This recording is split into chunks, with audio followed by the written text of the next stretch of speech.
యాదాద్రి భువనగిరి జిల్లా యాదగిరిగుట్ట పట్టణంలోని ప్రభుత్వ కార్యాలయంలో ఆలేరు ఎమ్మెల్యే తెలంగాణ రాష్ట్ర ప్రభుత్వ బీర్ల ఐలయ్య గారు ఆలేరు నియోజకవర్గంలోని 8 మండలాల లబ్ధిదారులకు సీఎం సహాయ నిధి చెక్కులను పంపిణీ చేశారు. బొమ్మల రావరం 48 చెక్కులు, తుర్కపల్లి 34 చెక్కులు, రాజపేట 25 చెక్కులు, యాదగిరిగుట్ట టౌన్ 19 చెక్కులు, మండలం యాదగిరిగుట్ట 57 చెక్కులు, మోటకొండూరు 23 చెక్కులు, ఆత్మకూరు 47 చెక్కులు, గుండాల 27 చెక్కులను తెలంగాణ రాష్ట్ర ప్రభుత్వ ఆలేరు ఎమ్మెల్యే బీర్ల ఐలయ్య గారు పంపిణీ చేశారు.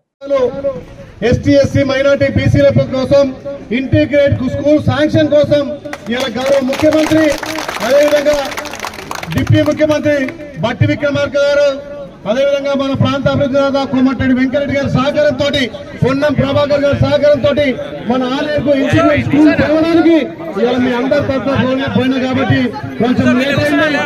అయినా వానదేవుడు కూడా కరుణించిండు.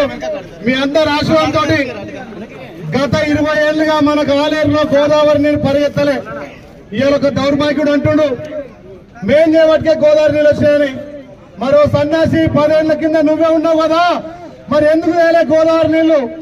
ఇలా మా అన్నలు, మా అక్కలు, మా తమ్ముళ్ళ సహకారంతో ప్రజాపాలన వచ్చి గౌరవ ముఖ్యమంత్రి రేవంత్ రెడ్డి గారి నాయకత్వాన మా ఇరిగేషన్ శాఖ మంత్రులు ఉత్తమ్ కుమార్ గారి సహకారంతో ఈ ప్రాంత అభివృద్ధి దాత తెలంగాణ ముద్దుబిడ్డ కోమటిరెడ్డి వెంకరెడ్డి గారి సహకారంతో ఇలా కొండ పోచమ్మ గాని, మల్లన్న సాగర్ గాని, తపాస్పల్లి గాని, అక్కడ నవాపేట నీళ్లు వస్తుంటే దుర్మార్గులు ఓర్వలేక మా కేసీఆర్ నీళ్లు అంటున్నారు. మరి కేసీఆర్ 10 ఏళ్లు పాలిస్తే ఎందుకు గోదావరి నీళ్లు ఆలేరులో పరిగెత్తలేదు? ఇవాళ గంధమల్ల నుంచి తుర్కపల్లి, రాజాపేట, ఆలేరు, గుండాల, మోత్కూరు, అడ్డగూడు వరకు మనం ఇవాళ గోదావరి నీళ్లు పరిగెత్తుంటే ఆ సన్నాసులు ఇవాళ వచ్చి మాట్లాడుతున్నారు.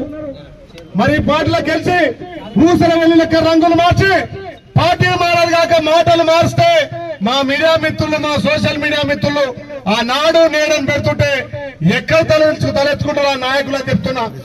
విమర్శలతో ఆలయాన్ని పరికూల సస్యశ్యామలం చేయడానికి నేను ప్రతిపక్షాలను రమ్మంటున్నా. ఏ చెరువు నింపుదాం, ఏ ఊరు నింపుదాం, ఎక్కడి నుంచి నీళ్లు తెద్దాం, నీళ్లు తేవడానికి నా రైతుల కాళ్ళు కదడానికి మేము రోజు కష్టపడుతుంటే సోషల్ మీడియా ద్వారా పెడుతున్నారు సన్నాసులు. సిగ్గుండాలి మీకేమన్నా? ప్రజల అధికారం ఇచ్చింది, ప్రజల కోసం రైతుల కోసం కష్టపడమని అధికారం ఇస్తే అధికారాన్ని ఎంజాయ్ చేసి ఈ 10 ఏళ్లుగా రాలేరును ఎలా చేసిన పాపం మీది కాదని చెప్తున్నా. మీకు దమ్ము ధైర్యం ఉంటే రేపటి నుంచి ప్రజాక్షేత్రం రాని, ఏ చెరువు నింపుదాం, ఏ రైతన్న కాళ్ళు కలుదాం, గోదావరి నీళ్ళు ఇంకా 4 రోజులు ఆలయంలో పారిస్తా. ఆ స్వామి ఆశిస్తుంటే ఈ వారం రోజుల్లో నీళ్లు కనుక వర్షం పడితే ఇంకా అన్ని చెరువులు నింపుతాయి. చెరువులు వర్షం మడకపోతే చెరువులు నింపే బాధ్యత మీ బిడ్డగా నేను తీసుకుంటా. కాబట్టి ఈ సన్యాసులకు బుద్ధి చెప్పినా కానీ ఇంకా ఆలేరును ఎడారి చేయాలని చూస్తున్నారు. దానికి మీరందరూ తిప్పి కొట్టాల్సిన అవసరం ఉంది. దానికి ఒకటే మార్గం, రేపు స్థానిక సంస్థల్లో ఒక్క ఓటు కూడా ప్రతిపక్షాలకు కావద్దు.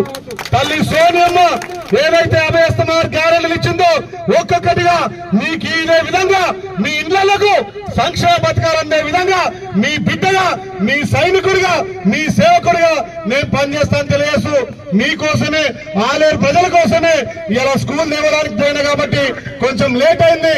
మా అక్కలు, మా అన్నలు, తమ్ములంతా మన్నించాల్సిందిగా ఒక్కొక్క మండలం 10 నిమిషాలు ఇచ్చేద్దాం.